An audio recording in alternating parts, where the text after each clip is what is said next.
On a eu cette idée de faire un leg à l'UNICEF parce qu'on avait cet esprit de partage. Depuis très longtemps, on pense à l'UNICEF. Parce que je pense que c'était une grande organisation qui est connue, qui est ancienne, qui va tenir, donc ça me rassure. Nous-mêmes, on n'a pas d'enfants, et donc on voulait qu'il y ait une suite, un suivi, parce que bon, les enfants, c'est eux qui vont faire le monde. Et certains n'ont pas eu la chance que nous, on a eue, et il faut les aider.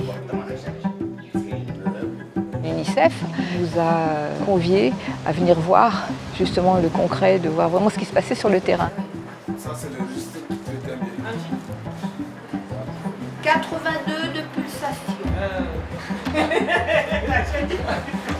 Parfait. 82 de pulsation.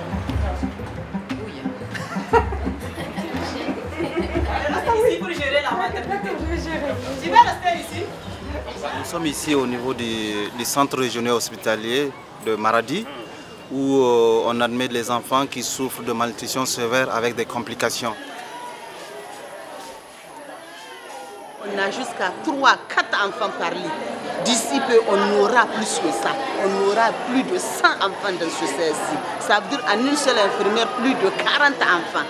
Alors qu'une infirmière ne devrait pas dépasser tout au plus 15 enfants. Donc vraiment, on compte beaucoup sur l'UNICEF de nous appuyer en intrant et en matériel.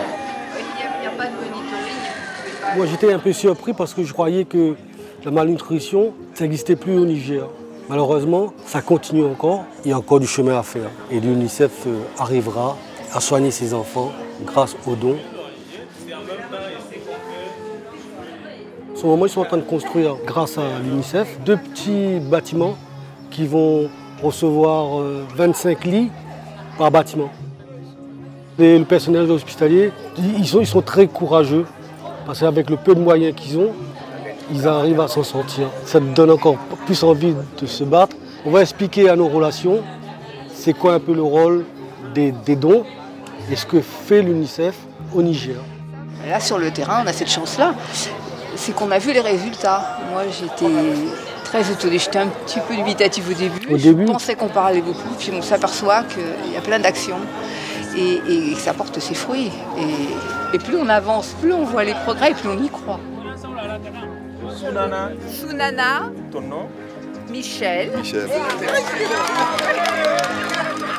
tous les ingrédients qu'ils ont amenés pour vous montrer comment on peut prendre à travers les aliments locaux une forme de malnutrition modérée au sein de la communauté.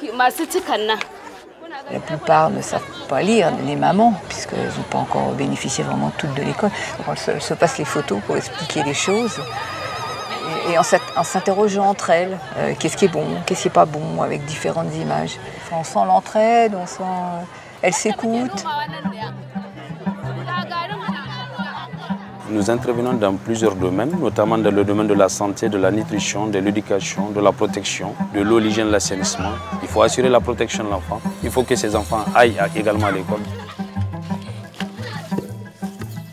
Je travaille dans une organisation à laquelle je crois. Les résultats, nous en avons. Les avancées sont remarquables. Cependant, les problématiques et les défis restent encore énormes. Et pour cela, nous avons besoin du soutien, du support et de la contribution des autres. Un enfant en pleine santé, qui a été allaité par maman, qui a bien mangé, qui va bien manger plus tard. Après cette belle aventure, on repart à Paris avec l'esprit tranquille, avec une certaine sérénité, parce qu'on sait que le leg qu'on a fait à l'UNICEF sera d'une grande utilité et encore plein de choses à faire, et ils vont le faire. Là, on a vu le Niger, mais il ne faut pas oublier que l'UNICEF agit aussi dans d'autres pays, et ce qu'ils font dans ce pays-là, ils le font aussi ailleurs. On pense aux autres aussi.